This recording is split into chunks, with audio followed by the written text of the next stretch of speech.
요즘 우리는 굉장히 미래가 불확실한 그런 시대를 지나가고 있습니다. 사회를 보면 굉장히 요동치고 흔들리고 있죠.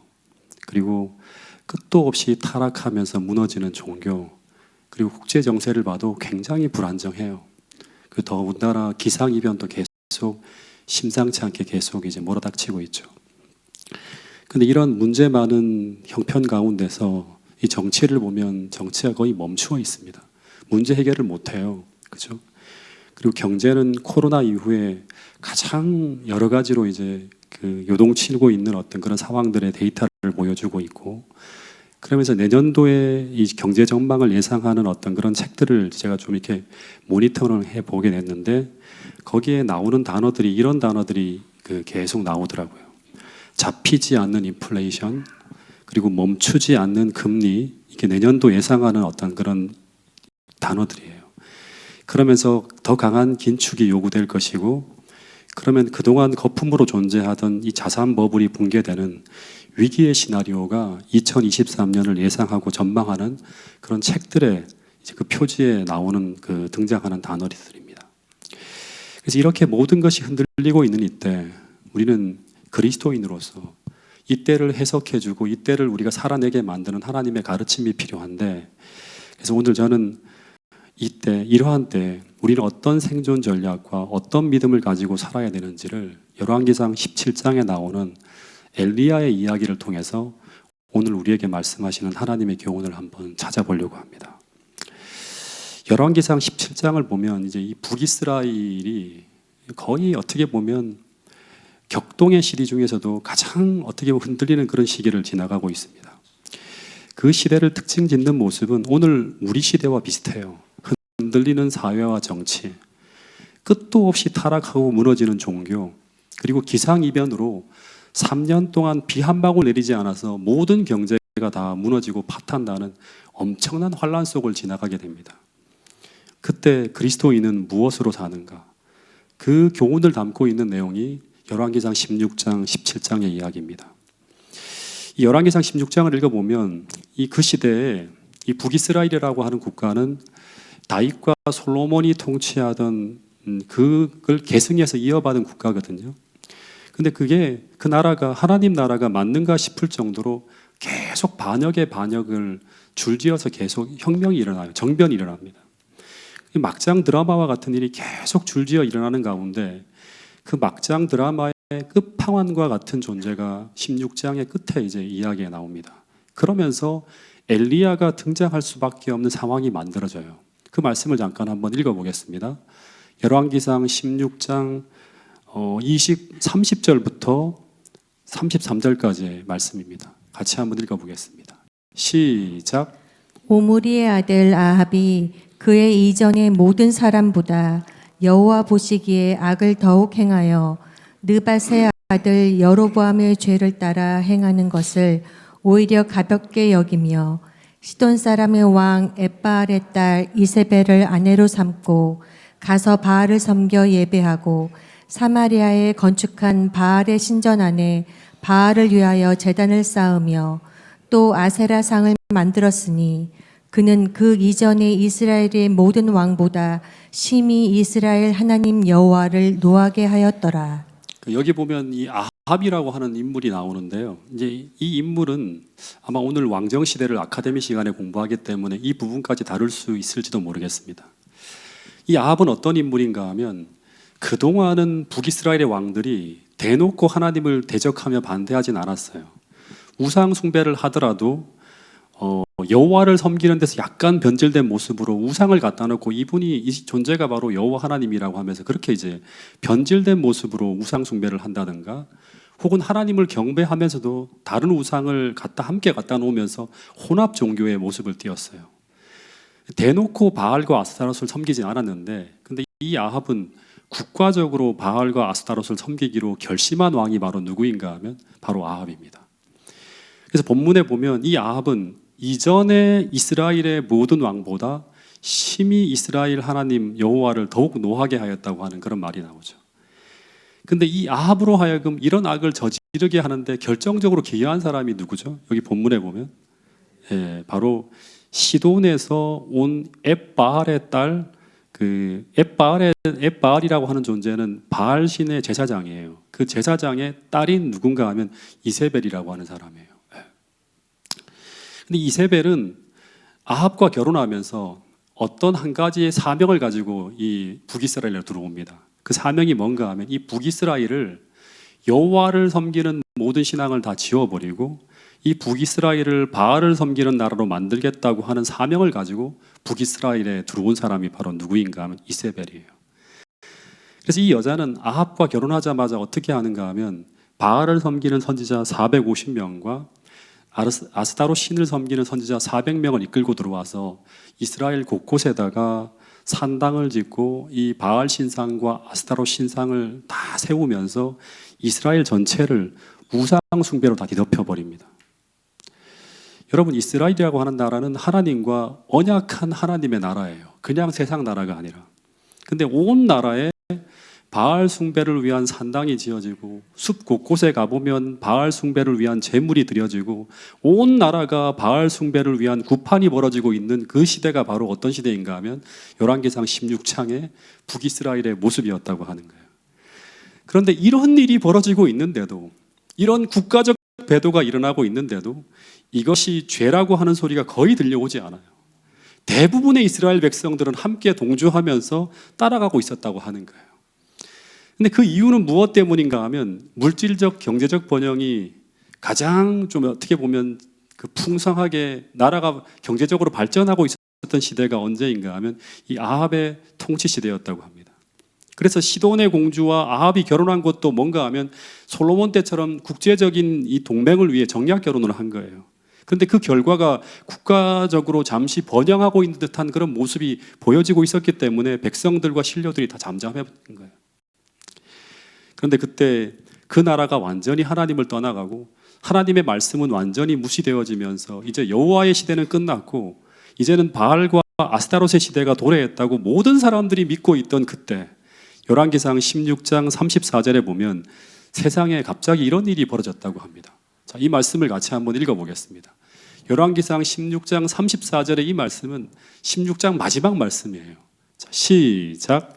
그 시대에 베델 사람 히엘이 여리고를 건축하였는데 그가 그 터를 쌓을 때에 맏아들 아비람을 잃었고 그 성문을 세울 때에 막내 아들 수굽을 잃었으니 여호와께서 눈의 아들 여호수아를 통하여 하신 말씀과 같이 되었더라. 여기 보니까 세상이 막 나가고 있으니까 사람들이 어디까지 나가는가 하면 그 시대 베델에 거주하던 히엘이라고 하는 사람이 여리고를 건축하였다고 하는 그런 기사가 나옵니다. 바알의 이야기가 나오고 그 다음 나온 얘기예요. 근데 이 사람이 그 터를 쌓을 때 맏아들 아비람이 딱 죽습니다. 그리고 성문을 쌓을 때 막내 아들 수굽을 잃게 되었다고 하는 이야기가 나오는 거예요. 근데 왜 이런 기록이 성경에 등장하고 있는 것일까? 여러분, 당시 세상 모든 사람들은 세상에서 벌어지고 있는 일을 쭉 주목해 보았을 거예요.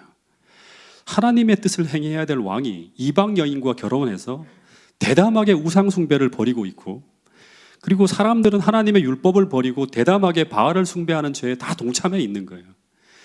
근데 이런 세상에 하나님이 계시다면 하나님이 진노하셔야 되는데, 그런데 이런 세상에 천벌이 내려져야 될 것 같은데 아무 일도 벌어지고 있지 않은 거예요.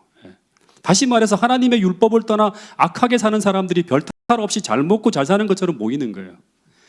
그런데 이때 이런 모습을 보며 한 사람이 일어났는데 그 한 사람이 히엘이라고 하는 사람이고 또 한 사람이 엘리야예요. 근데 이 히엘이라고 하는 사람이 어떤 일을 하는가 하면 여리고성을 건축하는 일을 시작했다고 합니다. 근데 여리고성을 건축하는데 자식들이 하나씩 죽어 나가는 거예요. 근데 왜 자식들이 죽어 나가고 있는 것일까? 여기 보면 이때로부터 한 700년, 600년에서 700년 전에 여호수아 6장 26절에 보면 여호수아는 하나님의 명령을 따라 이런 이야기를 성경에 딱 기록해 놓았어요. 한번 읽어보면 여호수아 6장 26절에 보면 여호수아가 그때 맹세하여 이르되 누구든지 일어나서 이 여리고성을 건축하는 자는 여호와 앞에서 저주를 받을 것이라. 그 기초를 쌓을 때 그의 맏아들을 잃을 것이요 그 문을 세울 때 그의 막내 아들을 잃으리라 하였노라. 이 기록이 딱 적혀 있는 거예요.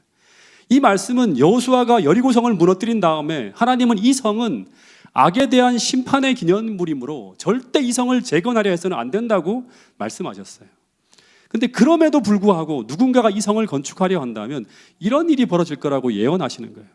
그 성의 기초를 쌓을 때 맏아들이 죽을 것이고 그 문을 세울 때 막내 아들이 죽을 것이라고 하는 거예요. 근데 이 악한 세대, 이 베델 사람 히엘이 세상 돌아가는 모습을 보니까 이제 하나님 시대는 다 끝난 것입니다. 하나님은 없는 것 같고 이 세상을 지배하는 신은 바알과 아스타로처럼 보이는 거예요. 마치 오늘날 세상이 하나님 없는 것 같고 모든 것이 인간의 힘과 물질의 힘으로 돌아가는 것과 같은 그런 세상이 펼쳐지고 있는 것처럼 당시에도 그런 세상이 펼쳐지고 있었다고 하는 것입니다. 근데 그때 이 히알이라는 사람이 용감하게 마치 그 옛날 리므로처럼 하나님의 말씀에 탁 맞서서 그동안 누구도 하지 못했던 여호수아서의 말씀에 정면으로 맞서며 여리고성을 대담하게 건축하는 일을 시작하고 있는 거예요. 근데 성경 말씀 그대로 그 터를 쌓을 때 맏아들이 죽는 거예요. 기초를 탁 놓는데 맏아들이 죽는 거예요. 근데 이것을 용감하게 우연으로 돌리고 계속 성을 쌓아 나가는 거예요. 그래서 성문을 탁 세울 때 또 누가 죽는다? 막내 아들. 그 이름도 정확하게 나옵니다. 수굽이라고 하는 막내 아들이 또 죽는 거예요. 그런데 이 일이 왜 벌어졌는지도 당시의 말씀을 무시하는 사람은 몰랐을지도 모르겠습니다. 그냥 우연한 사고로 그런 일이 벌어졌다고 생각했을지도 모르겠습니다. 그런데 사람들이 알던 모르던 그 말씀을 유의하든 유의하지 않던 수백 년 전에 여호수아 시대에 여호수아가 성경 한 기퉁에 적어 놓은 그 하나님의 말씀, 그 당시에 그 누구도 유의하지 않던 그 한 구절의 말씀이었지만 하나님의 말씀은 무서우리만큼 정확하게 말씀 그대로 성취되고 있었다고 성경은 증언하고 있는 것입니다. 예수님의 초림 당시에 세상 모든 사람들이 하나님의 말씀에 유의하지 않고 다 그 말씀을 무시하고 그분의 탄생에 유의하지 않고 있었을지라도 예수님은 그 말씀에 지시한 그 정확한 때에 그 정확한 장소에 하나님께서 말씀하신 그대로 태어나셨던 것처럼 세상 모든 사람들이 다 하나님의 말씀을 짓밟고 무시하고 다 배도의 길을 걸어간다 하더라도 그 하나님의 말씀은 말씀 그대로 성취되어지고 있다고 하는 사실을 우리는 기억해야 됩니다. 그것을 믿기 때문에 우리는 또다시 말씀 그대로 성취될 재림을 기다리고 있는 거예요. 여러분 베드로전서 1장 24절에 보면 이런 말씀이 있어요. 같이 한번 읽어보겠습니다. 시작. 그러므로 모든 육체는 풀과 같고 그 모든 영광은 풀의 꽃과 같으니 풀은 마르고 꽃은 떨어지되 오직 주의 말씀은 세세토록 있도다. 세상이 다 변해간다 할지라도 하나님의 말씀은 단 하나도 떨어지지 않고 성취되어진다고 하는 거예요. 이 사건을 보면서 누가 일어나는가 하면 말씀과 기도의 사람이었던 엘리야가 하나님을 위해 일어서는 거예요. 여러분 이 엘리야는 어디 출신인가 하면 디셉이라고 하는 마을에 살던 사람이라고 합니다. 이 디셉이라고 하는 동네는 아직도 그 동네가 어디 있는지 알 수조차 없을 정도로 시골 벽촌이에요. 근데 그곳에서 그냥 말씀 보고 기도하며 정말 평범하게 살아가던 그 부조와 선지자 왕에 보면 한 번도 높은 자리에 오른 적이 없는 사람이래요. 무명의 사람이죠. 근데 이 엘리야를 하나님이 불렀다고 하는 거예요. 근데 그 사람에게 한 사명이 임했는데 그 사명이 무엇인가 하면 이 당대 최고의 권력자인 아합 앞으로 달려가서 이 말씀을 전하라고 하는 거예요. 어떤 말씀인가 하면 여호와께서 내 말이 없으면 수년 동안 비가 내리지 아니하리라고 하는 말씀을 전하라고 하는 거예요. 이게 열왕기상 17장 1절에 있는 말씀이에요. 이 말씀이 전해지면서 전쟁이 시작되어집니다. 아합 대 엘리야가 아니라 바알 대 하나님의 싸움이 전개되는 거예요. 누가 참 하나님인지를 증명하는 싸움이 시작되는 거예요. 근데 처음에 사람들은 이 시골의 이름도 들어보지 못한 그 촌사람인 엘리야의 말에 다들 그 말을 무시하고 조롱했다고 합니다. 왜냐하면 세상은 이미 여호와의 시대는 끝났어요. 대세는 바알이었기 때문에 성이고 뭐고 나라고 정권이고 다 바알이 모든 사람을 다 지배하고 있는 거예요. 근데 웬 초라한 한 인간이 나타나서 이제 한물간 여호와의 이름으로 예언을 하고 있는 거예요. 사람들은 대수롭지 않게 여깁니다. 그런데 몇 달 동안 그 말씀처럼 비가 오지 않으면서 시냇물이 마르고 식물들이 죽어가고 동물들이 쓰러지기 시작하자 이제 그것을 예언한 그 사람과 그가 전한 기별을 사람들이 주목하기 시작하는 거예요. 그 기별이 삽시간에 이 북이스라엘 전체를 다 뒤덮는 거예요. 그 말 그대로 지금 이루어지고 있다고 하는 거죠. 그러나 여전히 사람들은 이 비와 곡식을 주는 존재가 바알이라고 하는 믿음을 버리지 않았다고 합니다. 그래서 바알과 아스타롯을 섬기는 사제들이 이 저주를 풀기 위해서 그들이 할 수 있는 최고의 제물을 드리면서 대규모 집회들이 계속 벌어지는 거예요. 오늘날로 말하면 기후제가 계속 올려지고 있는 거예요. 근데 그런 수고와 노력에도 불구하고 비는 단 한 방울도 내리지 않는 거예요. 그러자 이제 어떤 생각을 이들이 하기 시작하는가 하면, 우리 같으면 이 정도면 회개하며 돌아올 것 같지만 절대 그렇게 하지 않는데요. 사람들은 끝까지 이게 하나님의 말씀으로부터 시작된 것임을 부인하면서 이 비가 오지 않는 것은 그 엘리야라고 하는 인간이 바알과 아스타롯을 저주한 그 저주로 말미암아 그 신들이 노여워해서 이런 일이 벌어지고 있다고 생각을 하는 거예요. 이런 논리가 만들어지게 되면서 이제 누구를 찾는가 하면 엘리야의 생명을 제단에 바치면 어떻게 된다? 저주가 풀릴 것이라고 하는 그런 주장을 펼치게 되는 거예요. 여러분, 그러면서 세상에 벌어지는 모든 재난의 원인이 하나님을 진실하게 믿는 그 여호와의 충성된 남은 자손인 엘리야 때문이라고 하는 기가 막힌 논리가 만들어지게 되는 거예요. 근데 마지막 시대에 우리도 이런 프레임 속에서 핍박을 받게 될 것이라고 하는 것이 성경에 예언되어진 이야기입니다. 여러분, 왜 비가 오지 않는 것이죠? 단순히 엘리야의 말씀 때문인가요? 아니죠. 근본적인 이유는 뭔가 하면 하나님을 섬기기로 언약한 이 언약 백성인 이스라엘이 하나님을 섬기기를 거부하고 하나님과의 언약을 깨고 바알을 따라갔기 때문이에요. 여러분, 신명기 28장에 보면 이런 말씀이 있어요. 그들이 하나님과 언약한 백성이기 때문에 그래요. 하나님과 언약했기 때문에 너희들이 언약대로 이렇게 살면 이런 일이 벌어질 것이고, 언약대로 살지 않으면 언약했기 때문에 너희들이 언약을 떠나가고 있다고 하는 그 이유로 그걸 알려주기 위해서 하나님께서 이런 일들을 벌이게 될 것이라고 이미 예언하셨어요.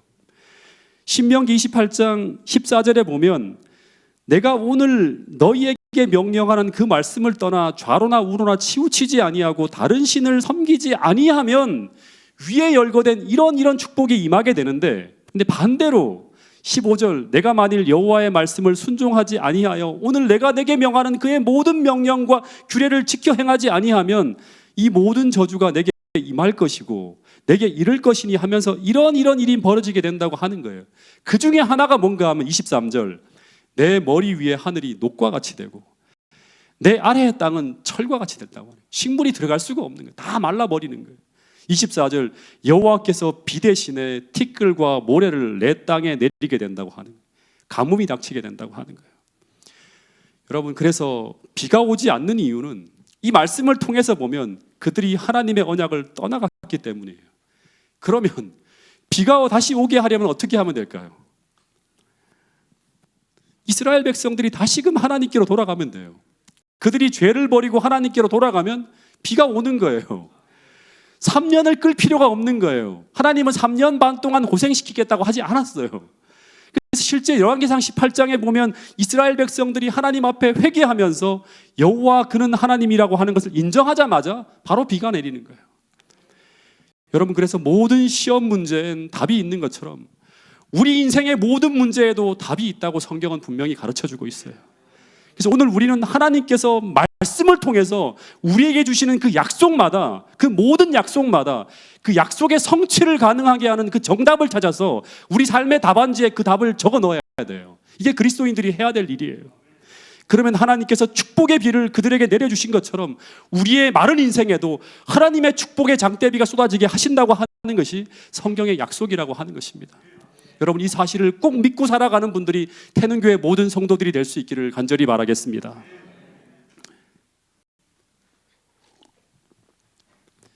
제가 초등학교 2학년 때 제 옆작 중에 공부를 매우 잘하지 못하는 한 친구가 있었어요. 네. 근데 이 친구가 이제 좀 시력이 아주 나빠요. 그래서 초등학교 2학년인데도 불구하고 글을 잘 못 읽어요. 아마 좀 이렇게 이제 태어날 때부터 좀 그랬던 것 같아요.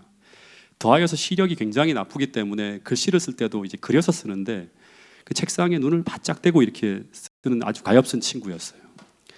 근데 담임 선생님께서 이제 어느 날 갑자기 막 평소와 다르게 아주 엄하게 이제 언제 도학력고사를 치는데 너희들 반평균이 얼마 이하로 내려가면 그날은 너희들을 하고 나하고 다 같이 죽는 날이다 그러는 거예요. 특별히 성적이 얼마 이하로 내려가는 놈들은 특별히 가만두지 않겠다고 호통을 치는데 그 선생님의 말에 다 벌벌 떨었어요. 예. 왜냐하면 그 선생님이 얼마나 무서운 선생님인지 우리는 다 알고 있어요. 초등학교 1학년 때부터 우리를 가르쳤던 분이 2학년 때도 반이 안 바뀌었어요. 근데 매질을 할 때 얼마나 심하게 매질을 하는지 머리가 깨지는 아이가 있었고요. 맞으면서 그런 선생님이었어요. 초등학교 2학년 아이들인데. 그래서 모든 아이들이 다 벌벌 떨면서 서로들 시험을 대책을 세우는데 그 대책이 뭔가 하면 뭐 할 수 없잖아요. 그래서 서로들 짝꿍들에게 답을 보여주면서 시험을 치자고 이렇게 애들끼리 서로 이제 작전을 짰어요. 그래야지만 반평균이 올라가서 단체 기합을 면하게 된다고 하는 거예요. 시험을 치는데 제 짝꿍에게 제가 이제 시험을 치면서 최대한 시험지에다 아주 잘 보이는 곳에 시험지를 두고 그리고 답도 아주 잘 보이게 일부러 큰 글씨를 써놓고 완벽하게 다 보게 해주셨어요. 야, 보고 쓰라고. 야, 하면서 이렇게. 근데 이 친구가 워낙에 시력이 나쁘고 또 글씨를 잘 읽을 줄 모르니까 한참을 계속 시험지를 쳐다보다가 고개를 갸우뚱 하더니 답안지에 답을 쓰는데 보여주는 족족 다 엉뚱하게 쓰는 거예요. 전부 다. 그래서 계속 제 마음속에 속이 터질 것 같은 거예요. 아니 이렇게 보여주는데 왜 못 보냐고 하면서 계속 밀어줘도. 예. 그래서 매번 엉뚱한 답을 쓰면서 결국에는 선생님이 화가 나서 난리가 난 적이 있는데 여러분 우리도 마찬가지라고 하는 거예요. 하나님은 매일 매 순간 지금 우리가 어떠한 답을 써야 되는지 지금 우리의 현실 속에서 하나님의 도움과 축복을 얻기 위해서 우리가 어떤 선택을 해야 되고 우리가 어떻게 살아야 할지를 우리 모두에게 다 보여주고 있다고 성경은 이야기하고 있습니다. 성경을 열기만 하면 기도하면 성령의 호소에 귀를 기울이기만 하면 우리는 매일매일 우리 삶의 문제에 대한 하나님의 정확한 답을 다 찾을 수 있다고 성경은 이야기하고 있습니다. 다시 말해서 그 하나님이 보여주시고 우리에게 말씀해 주시는 그 모든 어떤 그런 이 정답들을 하나님은 지금 계속 우리에게 알려주고 있다고 성경은 이야기하고 있습니다. 그런데 우리의 영적 시력이 워낙 나빠서 다시 말해서 우리의 영성이 워낙에 어두워지고 둔해져서 우리는 그 정확한 답을 보지 못한다고 하는 거예요. 여러분 그래서 늘 우리는 하나님이 보여주시는 답이 아닌 전혀 엉뚱한 답을 들고 살아가다가 늘 혼란과 낭패를 경험할 수 있다고 하는 거예요. 쉽게 끝날 일을 몇 년을 끌고 가고 이 엘리야 시대처럼 작게 해결할 문제를 심각한 문제로 만들 수도 있다고 하는 것입니다. 여러분 우리 모두가 다시 한번 여러분들의 삶에 개인적으로 말씀해 주시는 그 하나님의 음성을 듣고 여러분의 삶의 문제마다 주시는 그 하나님의 적확한 답을 여러분 오늘 이 순간 꼭 찾게 되기를 간절히 바라겠습니다. 그리고 그 답을 찾아 여러분들의 삶에 적용함으로 말미암아 하나님이 주시는 축복으로 여러분의 삶의 모든 문제가 해결되어지는 축복을 경험하게 될 수 있게 되기를 간절히 바라겠습니다. 그런데 이 가뭄이 급심해지면 악한 사람들만 힘든 것이 아니라 하나님의 사람도 살기 힘든 상황에 직면하게 됩니다. 근데 이 시냇물이 마르고 양식이 떨어져 갈 때 이 엘리야가 이 공공한 시대를 어떻게 살아남았는가 진짜 중요한 부분인데요. 이것은 어떻게 보면 미래 우리가 야곱의 환란을 경험하게 될 때 그때 우리의 생존 전략이 담긴 말씀이 바로 이 부분이 아닐까 하는 생각이 듭니다. 이 열왕기상 17장 2절에 보면 이 기근이 찾아올 때 하나님의 말씀이 엘리야에게 이렇게 임했다고 합니다. 같이 한번 읽어보겠습니다. 시작. 여호와의 말씀이 엘리야에게 임하여 이르시되 너는 여기서 떠나 동쪽으로 가서 요단 앞 그릿 시냇가에 숨고 그 시냇물을 마시라. 내가 까마귀들에게 명령하여 거기서 너를 먹이게 하리라. 여기 본문에 보면 엘리야에게 하나님께서 뭐라고 하는가 하면 넌 여기서 떠나라고 하는 거예요. 동쪽으로 가서라고 합니다. 그리고 요단강 그릿 시냇가에 숨고 그 시냇물을 마시라. 그러면 내가 까마귀들에게 명해서 거기서 너를 먹이게 하리라고 말씀하고 있어요. 근데 엘리야가 이 말씀을 듣고 어떻게 했는가 하면 5절에 보면 그가 여호와의 말씀과 같이 하여라고 하는 말이 나와요. 그래서 곧 요단 앞 그릿 시냇가에 머물매 까마귀들이 아침에도 떡과 고기를 저녁에도 떡과 고기를 가져왔고 그가 시냇물을 마셨으니라는 말씀이 나옵니다. 여러분 엘리야는 하나님의 선지자이기 때문에 그냥 아무 곳에 머물러 있어도 하나님께서 그냥 그에게 떡과 고기를 주셨을까요? 만약에 하나님의 말씀이 그가 생존할 수 있는 곳으로 가라고 지시를 했는데 만일 엘리야가 생각하기를 지금 세상에 다 물이 마르고 있잖아요. 그리 시냇가라도 별 수 있겠어? 이런 생각을 가지고 그냥 그 자리에 머물러 있었다면 그에게 어떤 일이 벌어졌을까요? 그런 이 기적적인 하나님의 보호와 돌보심을 받지 못했을 것이라고 하는 거예요. 여러분, 우리는 언제나 하나님과 동행하는 연습을 지금 해야 됩니다. 네. 어쩌면 이 동행이라고 하는 것이 신앙인들에게 낭만적으로 들리고 신앙생활을 위한, 이상적인 신앙생활을 위한 선택처럼 들릴 수 있는데, 그것이 아니라 이것은 마지막 시대의 생존을 위해 필수적인 일이라고 하는 사실을 우리는 기억해야 됩니다. 여러분, 우리는 마지막 시대, 지금 이 시대예요. 우리는 하나님과 믿음으로 완전히 연합되어져 있어야지만 마지막 때 하나님이 주시는 축복 속에서, 그 은혜 속에서 이 모든 험한 시간들을 지나갈 수 있다고 성경은 분명히 이야기하고 있습니다. 이 3년 반이라고 하는 시간 동안 이제 이 북이스라엘 사람들이 어려움을 겪게 되는데, 이 3년 반은 한때 두때 반때 1260년이라고 하는 이 대환란 기간을 표상적으로 보여주는 기간입니다. 이 기간 동안 하나님은 그 당시에 엘리야를 살리기 위해서 이스라엘 땅 곳곳에다가 그 환란의 때를 대비해서 그가 생존할 수 있는 도피성을 곳곳에 세워놓으셨다고 하는 걸 볼 수 있습니다. 마찬가지로 하나님은 오늘 우리 시대를 위한 피난처도 곳곳에 세워두셨을 것이라고 하는 것을 우리는 생각할 수 있어요. 그것이 실제적인 장소일 수도 있고 영적인 장소일 수도 있습니다. 근데 분명한 것은 위기가 닥칠 때마다 우리는 하나님께서 세워주신 그 도피성을 찾아야 되고, 그리고 두 번째는 그리로 순종해 들어가야 한다고 하는 사실이에요. 다시 말해서 하나님이 지정해 주신 곳, 하나님이 알려주신 곳을 찾아야 되고, 그리고 그것으로 순종해 들어가야지만 우리는 하나님의 도움을 받으면서 그 상황을 견디며 극복할 수 있다고 하는 것이 이 열왕기상 16장, 17장, 18장을 통해서 우리에게 들려주시는 아주 중요한 기별이라고 하는 거예요. 근데 하나님의 뜻이 보여지고 하나님의 말씀이 제시되고 있는데도 불구하고 우리가 순종하지 않고 그냥 그 자리에 머물러 있다가는 우리는 잘못하면 하나님과 분리되어질 수 있습니다.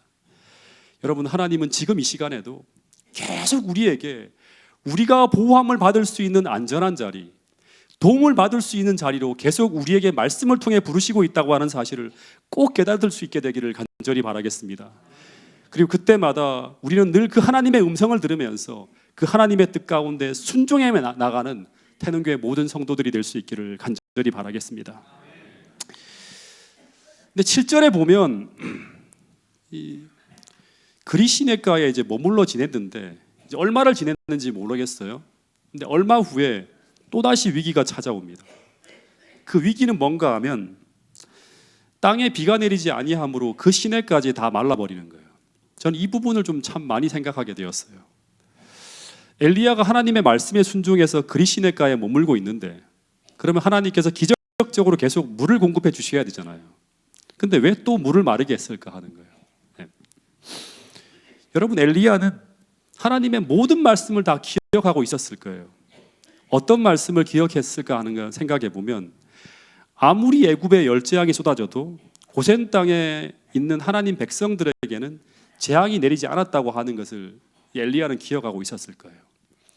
또 하나는 광야 40년 동안 하나님은 이스라엘 백성들을 광야에서도 어떻게 하는가 하면 계속 물과 생수를 공급해 주시는 분이라고 하는 사실을 그런 기억하고 있었을 거예요. 그래서 안심하면서 그곳에서 그 까마귀와 비둘기가 날라주는 음식으로 살아가고 있었는데, 근데 자신이 머물고 있는 그 시내까지 다 말라버리는 거예요. 더하여서 세상에 물이 마르니까 그동안 그에게 떡과 고기를 공급하던 그 까마귀들도 다 죽어 사라지는 거예요. 온 세상이 사람이 살 수 없는 사막으로 다 변해버리는 것입니다. 그리고 또 하나는 뭔가 하면 온 세상 사람들이 이 재난의 원인자로 누구를 지목하는가 하면 엘리야예요. 그 엘리야를 죽이기 위해서 온 세상이 다 그에게 적대적으로 돌아서면서 그를 찾고 있는 거예요. 그래서 모든 도움이 다 사라지고 모든 형편이 다 적대적으로 변해버린 그런 상황에서 이제 오갈 데도 없이 이 재앙 속에서 죽게 되는 것처럼 보이는 게 바로 엘리야의 모습이에요. 근데 그때 또다시 8절에 보면 여호와의 생명의 말씀이 엘리야에게 임하였다고 해요. 그 위기의 순간순간마다 미리 알려주는 게 아니라 그때 또다시 생명의 말씀이 임하는 거예요.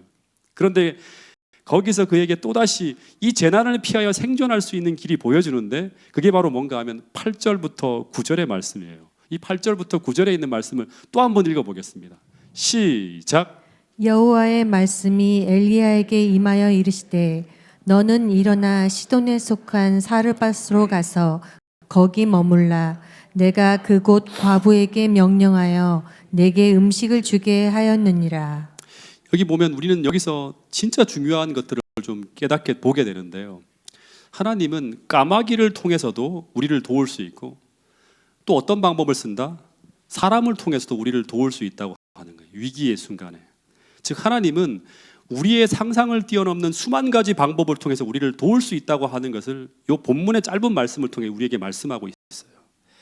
근데 문제는 오늘 우리가 이런 하늘의 도움을 오늘 나의 현실 속에서도 받을 수 있으려면 우리에게 필요한 것이 있다고 하는 것을 우리는 기억해야 돼요.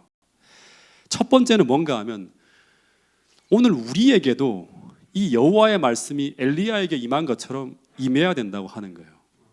즉 이 말은 무슨 말인가 하면 오늘 나에게도 엘리야처럼 하나님께서 말씀하실 때 그 하나님의 음성을 들을 수 있는 영적 수신기가 있어야 한다는 거예요. 더하여서 더 중요한 건 뭔가 하면 이 수신기가 정상적으로 작동되고 있어야 된다고 하는 거예요. 네. 여러분 이 말은 무슨 말인가 하면 오늘 우리가 매일 하나님 앞에서 말씀을 펼쳐 읽으며 더하여서 기도하며 하나님과 교통해야 된다고 하는 사실이에요. 더 정확하게 말하면 하나님과 오늘 우리가 실제적으로 교통하고 있어야 된다고 하는 거예요. 네. 그래야지만 여러분에게도 지금 하나님께서 말씀하시는 그 하나님께서 그 환난의 때에도 여러분을 돕기 위해서 말씀하시는 하나님으로 계속 여러분들에게 말씀하실 수 있다고 하는 거예요. 더 중요한 것은 뭔가 하면 우리는 우리에게 말씀하시는 그 하나님의 말씀이 들려올 때 우리는 엘리야처럼 어떻게 해야 된다? 즉시 순종할 수 있는 믿음이 있어야 된다고 하는 거예요. 여러분 이 믿음이 내일이 아닙니다. 그때가 아니에요. 오늘 우리에게 훈련되어져 있지 않다면 그때를 위해 오늘 준비되어져 있지 않다면 우리는 우리에게 들려주시는 그 하나님의 모든 말씀이 아무런 의미가 없을 수도 있다고 하는 거예요. 여러분 순종할 수 없다면 어떻게 그리시네가로 갈 수 있습니까? 순종할 수 없다면 어떻게 신혼땅으로 갈 수 있겠습니까? 순종할 수 없다면 그 말씀의 유익을 우리는 하나도 누릴 수 없다고 하는 것이 이 이야기를 통해서 우리에게 들려주는 아주 중요한 교훈이라고 하는 것입니다. 여러분 그래서 이 세 가지, 첫 번째는 영적 수신기가 있어야 되고 두 번째는 그 영적 수신기가 정상적으로 작동이 되어야 된다고 하는 것이고 세 번째는 순종하는 믿음이 있어야 된다고 하는 거예요. 여러분 마지막 때 우리의 생존에 필수적인 이 세 가지를 오늘 여러분 모두가 갖출 수 있게 되기를 간절히 바라겠습니다. 근데 이 하나님의 말씀이 엘리야에게 들려왔을 때 엘리야도 고민이 되었을 거예요. 음식을 주려면 까마귀에게 명해서 주면 되는데 왜 또 시돈으로 가라고 하는 것일까? 더하여서 시돈 땅 사렙다 과부에게로 가라고 하는데 엘리야가 생각하기를 이스라엘에 숨은 사람도 많잖아요. 믿음의 사람도 많은데 왜 시돈으로 가라고 하는 것일까? 더 큰 의문은 뭔가 하면 이 시돈 땅은 누구의 고향이죠? 누구의 고향입니까? 또 잊어버리셨습니까? 네. 지금 배도를 주도하고 있는 그 바알신을 숭배하는 이세벨의 고향이에요. 왜 그곳으로 가라고 했을까? 더하여 그것도 부자가 아닌 누구에게로 가라? 네, 당시에 찢어지게 가난한 과부에게로 가서 얻어먹고 살라고 하니까 이 기가 막힌 거예요. 그러니까 이 모든 것은 제가 볼 때 상식으로 이해할 수 없는 의문투성이 명령이에요. 근데 엘리야가 어떻게 한다? 순종한다고 하는 거예요. 여러분 그런데 왜 하나님은 이런 상식에 반대되는 방향으로 계속 그를 이끌고 있을까요? 이게 또 하나의 저한테 의문이었어요. 그 이유는 첫 번째는 계속 엘리야도 믿음으로 훈련시켜야 되기 때문이에요. 그런데 무엇을 대비해서 훈련시키는가 하면 이 엘리야는 이제 얼마 후에 어떤 상황이 벌어지죠? 바로 800대 1로 싸워야 되는 그 아마겟돈 전쟁의 표상과 같은 그 갈멜산 대결을 위해서 그런 믿음으로 준비된 사람이 되어야 되는 거예요. 그래서 계속 상식적이지 않은 명령이지만 순종하는 가운데 그 하나님의 도움을 끊임없이 경험하게 하면서 그에게 절대적인 믿음을 만들기 위해서 하나님은 계속 훈련시키고 있는 거예요.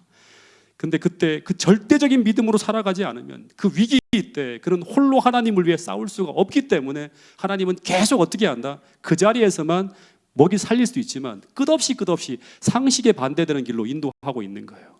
이것이 첫 번째 목적이에요. 오늘 하나님께서 여러분들도 미래에 그런 하나님의 사명을 감당하기 위한 존재로 훈련시키기 위해서 계속 상식에 반대되는 길로 여러분 이끄실 수 있다고 하는 거예요. 그때마다 엘리야처럼 순종할 수 있는 태능교회 모든 성도들이 될 수 있기를 간절히 바라겠습니다. 두 번째는 사렙다 과부를 구원하기 위해서요. 이 믿음의 사람. 이 두 가지 목적을 가지고 엘리야를 그곳에 보내는 거예요. 그런데 엘리야는 그 말씀에 따라 순종하게 되고 그 믿음으로 말미암아 생존하게 되고 그 믿음으로 말미암아 살게 된다고 하는 것이 바로 열왕기상 17장의 이야기죠.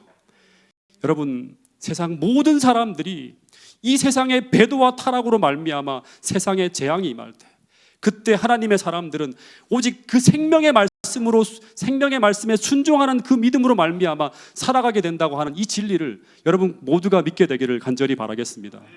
여러분, 이 말씀이 계시록 14장에 보면 마지막 때 14만 4천 명은 어떤 특징을 가지고 있다? 어린 양이 어디로 인도하든지 어떻게 한다? 따라간다고 하는 거예요. 어린 양이 어디로 인도하든지 따라가는 그 믿음으로 마지막 시대 사람들은 어떻게 된다? 여호와로 말미암는 축복과 도움으로 생존하게 된다고 하는 것이 계시록에 들려주는 기별이라고 하는 거예요. 여러분, 우리가 침례 시에 하나님과 맺은 하나님의 언약이 어떤 것이죠? 내 인생의 주인은 이제 내가 아니라 하나님이고 하나님이 주신 언약을 따라 살겠다고 고백한 것이 바로 뭔가 하면 침례를 통해 하나님과 맺은 믿음의 언약입니다. 우리는 이 언약 안에서 하나님과 하나가 되어지는 것입니다. 여러분, 오늘 우리가 이 믿음으로 굳게 서 있다면 아무리 극한 위험 속으로 우리가 들어간다 하더라도 그 엘리야에게 위기의 순간순간마다 하나님께서 친히 길을 여신 것처럼 하나님은 분명히 당신의 언약 백성을 생명의 길로 인도하실 것이라고 하는 약속의 말씀이 성경에 담겨져 있다고 하는 사실을 굳게 믿게 되기를 간절히 바라겠습니다. 이제 마지막 부분을 조금만 더 나누어 보겠는데요. 열왕기상 17장 10절에 보면 엘리야가 이 하나님의 말씀에 순종해서 사르밧 과부에게로 갑니다. 그리고 물을 가지러 가는 그 과부를 불러서 떡 한 조각을 가져다 달라고 합니다.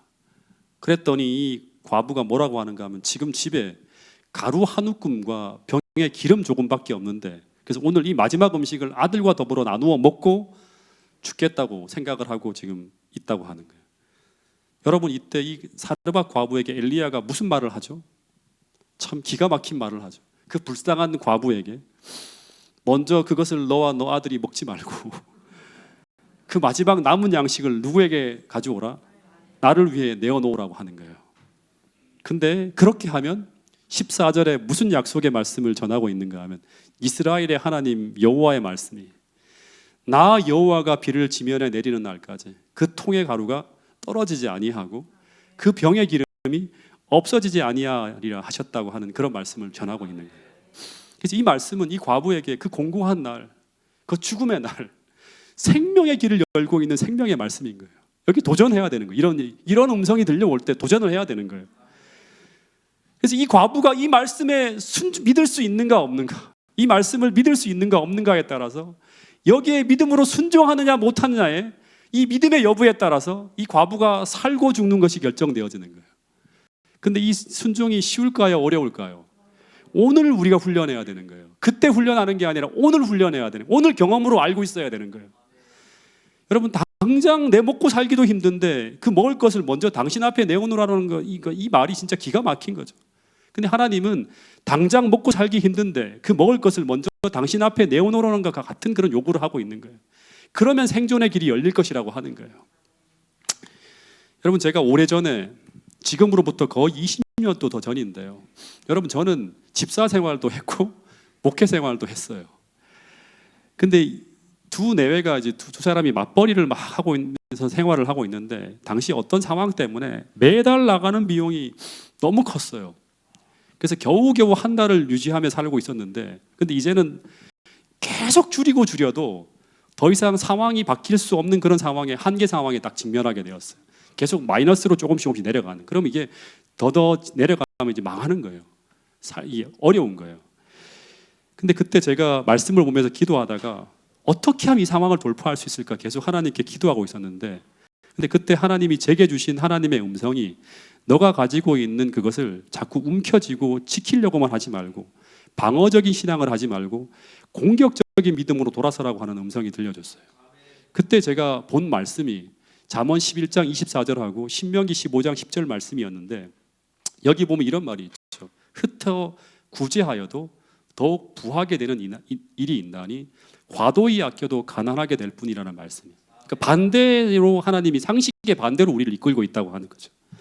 그리고 신명기 15장 10절은 너는 반드시 그에게 구제할 것이요 구제할 때 아끼는 마음을 품지 말 것이니 이로 인하여 내 하나님 여호와께서 내 범사와 내 손으로 하는 바에 내게 복을 주시리라고 하는 말씀이 있어요. 하나님이 함께 하신다고 하는 거예요. 지금 사르밧 과부에게 요구하는 게 바로 이거예요. 신명기 15장 10절이에요. 스스로 방어적으로 네 힘으로 네 삶을 끌고 가지 말고 하나님께 맡겨보라고 하는 거예요.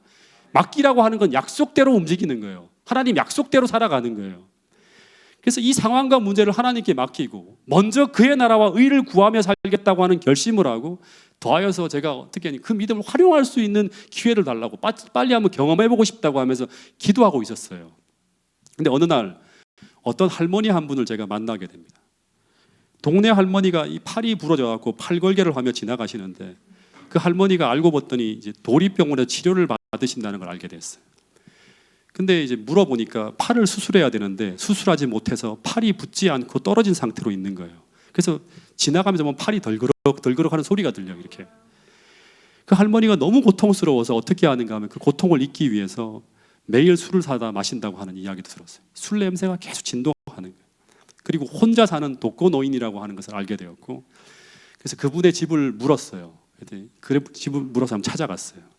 집에 들어가 보니까 몸이 불편한 할머니께서 팔이 불편하니까 오랫동안 청소를 하지 않으셔서 모든 음식이 다 썩고 있었고, 집 환경이 너무나 열악한 거예요.